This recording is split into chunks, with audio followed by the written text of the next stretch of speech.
This is Chris Kill with your Core Complete Fitness Testing. Now, one of the goals of the Core Complete program is to build an authentic base of both core strength and stability, as well as mobility to be able to properly execute our exercises.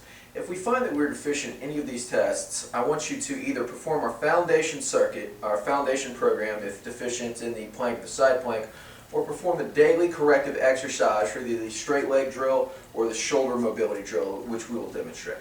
With that said, our first exercise is a frontal plank. All right, for the frontal plank, I'm going to start here at my elbows, trying to tuck my shoulder blades down and back. I want to keep my back as flat as possible and just raise up into a plank. The objective of this test is to hold in this position for 60 seconds. All right, I'm trying to maintain tension in my abs without dipping down excessively, raising up excessively, or rotating with my torso, and as well, I'm kind of looking for shrugging in my shoulders. All right, now if I start to feel this anywhere other than my abs, such as my low back, my shoulders, or really anywhere, I want to stop. Or if I exhibit any of those compensations just described, I want to stop and kind of record the time it took for that to happen. So if I was able to hold in a frontal plank with proper form, flat back, for 30 seconds, that's my baseline.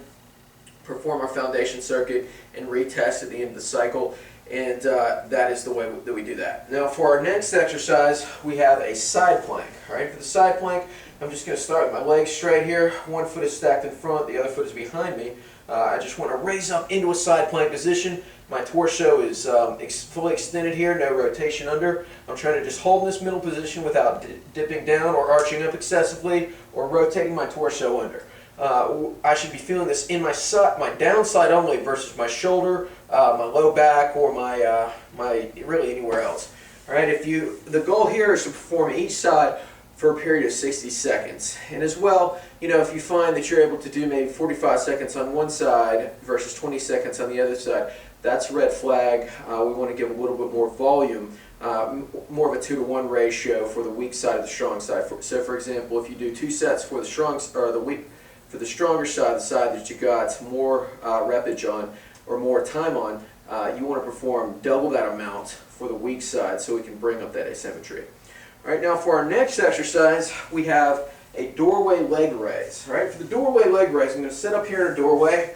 I want to position the the frame of the doorway in the mid position between the base of my hip and the base of the top of my knee here. So this is midway between these two areas. What I'm doing here, I'm straightening my legs out, I'm flexing my toes back towards me, and what I want to do is raise my the leg closest to the doorway as high as I can while keeping the leg straight. All right, the objective here is to clear the doorway. All right, I'm looking for my heel to clear the doorway. If that is the case, you pass the test.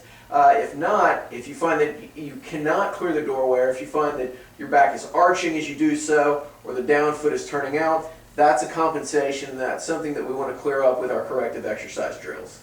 All right, by the same token, I'm just going to perform the same test on the other leg. Same rules apply. My hands are on the ground here. Toes are flexed back. I'm just flexing up. And I want to also compare one side to the other. Can one leg clear the doorway and does the other not? If so, again, I want you to perform the corrective exercise on a daily basis. Perform double the volume for the weak side as instructed with the side plank.